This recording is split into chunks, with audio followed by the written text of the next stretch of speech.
નમસ્કાર મિત્રો, વિડીયોમાં તમારું સ્વાગત છે। જી હા મિત્રો, અત્યારે હાલના મોટા અને મહત્વના સમાચાર સામે આવી રહ્યા છે। તો મિત્રો, સમાચારમાં વાત કરીએ તો રાજધાની નવી દિલ્હીની માફક રાજકોટ શહેરમાં પણ દિવાળીની રાત્રે હવા અતિ ઝેરી બની જવા પામી હતી। શહેરમાં 5 જગ્યાએ એર ક્વોલિટી ઇન્કેસ અતિ જોખમી બન્યો હતો। PM 2.5 અને PM 10 નું પણ નુકસાનકારક હદે વધી પહોંચી ગયું હતું। ખૂબ જ ફટાકડા ફૂટ્યા હોવાના કારણે વહેલી સવારે પણ વાતાવરણમાં દારૂખોળાની વાસ આવતી હતી। જી હા મિત્રો, અત્યારે હાલ મોટા અને મહત્વના સમાચાર સામે આવી રહ્યા છે।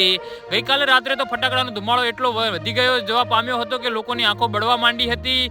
રાજકોટ મહાનગરપાલિકાના શહેરના લગભગ 20 જગ્યાએ સેન્સર મૂકવામાં આવ્યા છે, જેમાં ગઈકાલે દિવાળીના દિવસે રાત્રિના 12 વાગે 5 સ્થળોએ એર ક્વોલિટી ઇન્કેસ અતિ જોખમકારક બન્યું હોવાનું નોંધાયું છે। શહેરના નાના માવા સર્કલ ખાતે, જામ ટાવર ખાતે AQI 500 પહોંચ્યો હતો।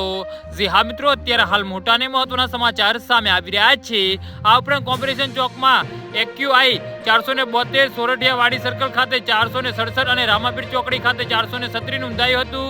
AQI નું સ્ટાન્ડર્ડ વેરિયન્ટ 100 સુધીનું માનવામાં આવે છે અને 100 થી આંક વધે એટલે હવા પ્રદૂષિત બની જાય છે। જી હા મિત્રો, તો આના વિશે તમારું શું કહેવું છે તો નીચે મારી કમેન્ટ બોક્સમાં જરૂરથી જણાવજો। ધન્યવાદ।